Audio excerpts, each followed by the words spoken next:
Meantime, a broken border has consequences, and our next guest is trying to take matters into her own hands, testifying in front of the House Committee on Homeland Security tomorrow about how the DHS and the Department of Health and Human Services failed her and her daughter. Joining us now is Tammy Nobles and her criminal defense attorney, Brian Claypool. Tammy, I want to come to you first. Your daughter, Kayla Hamilton, was raped and murdered by a suspected MS-13 immigrant, and now you're filing a wrongful death lawsuit. First of all, our condolences. This is a horrific story. We never want to talk to a parent about their child in this way, but we do ask you to share your story. Thank you. Kayla, her murderer was apprehended at the border of 2022. And they just allowed him to enter. They didn't make a phone call. They did not check his criminal record in El Salvador. And it's crazy how he ended up from Texas to living in the same trailer as my daughter. It's just mind-boggling how that happened. So, Brian, let me ask you this. You're bringing suit against the Department of Homeland Security and the Department of Health and Human Services.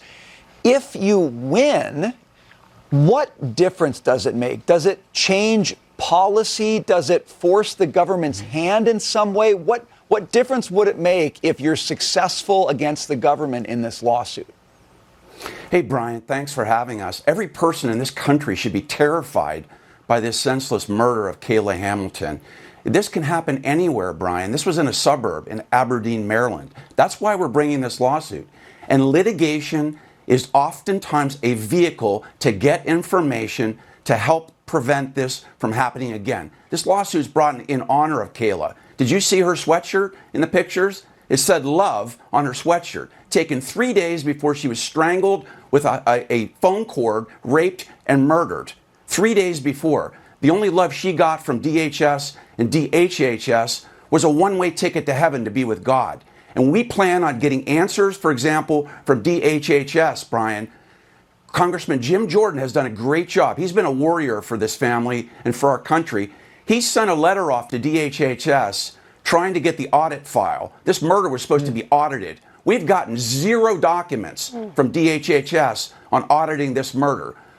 Jordan had to fight to just get the what's called an unaccompanied alien child file from DHHS. And then guess what? Once he got that file, a lot of information was redacted. We don't even know the name of the murderer. Why? Because our government is affording privacy rights to an illegal alien murderer. Tammy, part of your path forward is testifying in front of the House Committee on Homeland Security tomorrow. What are you hoping to achieve in that hearing tomorrow? I'm hoping to achieve change. If everyone that comes across this, to our country is properly vetted and background checked, then I would be really happy with that if everybody was vetted and background checked. I wish her murderer was vetted and properly background checked, because she would still be here today and I wouldn't be, following the path that I am. But I'm doing this for Kayla, in honor of Kayla, and also to bring awareness and to help this from happening to someone else, because it is a safety issue for everyone living here. It sure is. You are very brave, Tammy. You are raising awareness. We wish you luck in your testimony tomorrow. And again, we are really sorry about this, because we cover this story and we talk about how people are coming into this country illegally, breaking the law to get here, and then tragic incidents like this happen. It's got to stop. Tammy, Brian, thank you so much. We've also reached out to the DHS and the DHHS for comment. We have not heard back from them.